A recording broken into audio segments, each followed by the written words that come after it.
Patrick Mahomes wins in overtime in the primetime game.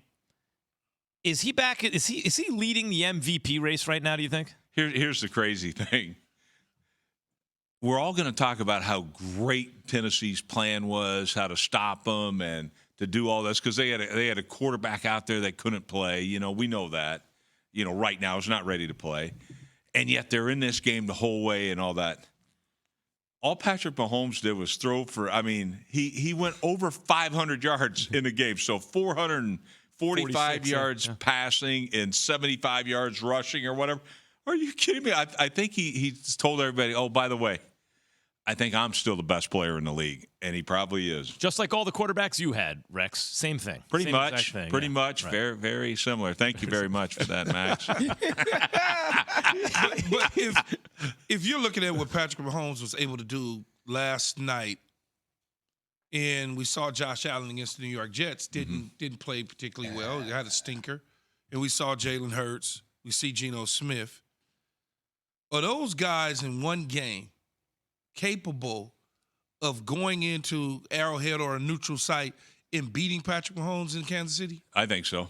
I really do. Look, I'm not ready to give up on Josh Allen for sure.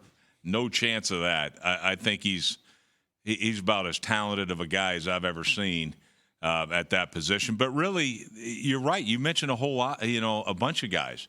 Geno Smith, to me, that team is like, they're on fire right now. And it's not just Geno throwing the football. They can run the ball. So they're balanced. So I think that's what you have to do. If you're going to beat Patrick Mahomes and company, you have to have, in my opinion, unless you have a star quarterback like a Josh Allen or whatever, you better be balanced. And I think, look, Tennessee. If Tennessee had Ryan Tannehill, do they win that game? I don't think so. That's what I argued at the top of the show. Key doesn't think so, but I think so. I think so. Mahomes is the type of dude. Mahomes is the type of dude to rise. But I have a lot more trust in him than I do in Malik Willis. No, but the reason I say that, Coach, is because I'm not changing what I got in 22. I got to get a ball at 22. Whether I got, you're right about that. Absolutely. Whether I got Joe Damn Montana at quarterback, 22 is the key. I'm with you. Offense. Malik Willis threw some dimes. Like I got to say, he had a couple of throws. I was like, where did that come from? Well, the kid's got arm talent. The problem is with him is he's a rookie and doesn't have this kid has a chance to be good down the road, but it's down the road. Like 2-3 years down the road. Absolutely. He's got a lot of stuff to clean up. Speaking of cleaning things up, you took over a Jet organization and a team that was, needed to be cleaned up a little bit. Yeah. Has Robert Saleh come in and changed the culture now to the New York Jets where he has them believing that they can win football games? Absolutely has, Key. And really, when I look at it, it's this team, Saleh, Joe Douglas, they flipped that roster. They changed it overnight. This year, 2 years, they flipped that entire roster. And now you look at a team that went from 32nd in the league in defense to right now they're a top 5 defense, in my opinion. They haven't played defense like this since I was there. I mean, they're doing a tremendous job defensively. But I think the key is going to be this quarterback. And if this guy hits, they will be perennial contenders for the next 10 years. But that's the key. It's like the head of the snake.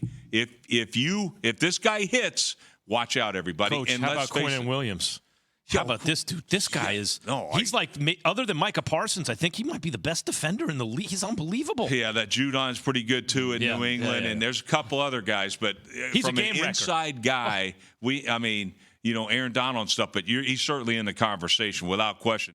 And the thing that stood out to me the most was how they pounded the heck out of the football in a 4-minute situation, as we say, 4-minute where you've got to run the football, knock out first downs on the ground, take that clock down.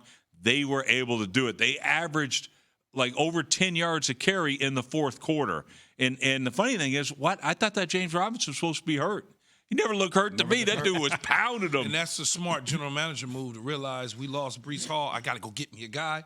immediately he went and got a guy. How about Vera Tucker and what happened to Becton and everything, and that would wreck a lot of, like we see how many problems even Tampa has with the interior line missing, let alone guys who play on the outside. You got to give it to him. Got to give it to Coach. And he has receipts. He has receipts. What you looking at me for? I ain't the media types, you too, Max. The media types. You look too at the now. Keyshawn Johnsons of the world. The media types like Keyshawn. I was Rexing out against you two on that comment. I inspired him to do well. What are you guys talking about? I never doubted you, Coach. You inspired Robert Saleh. He inspired Tom Brady. There you go. That's right. Thanks for watching ESPN on YouTube. For live streaming sports and premium content, subscribe to ESPN+.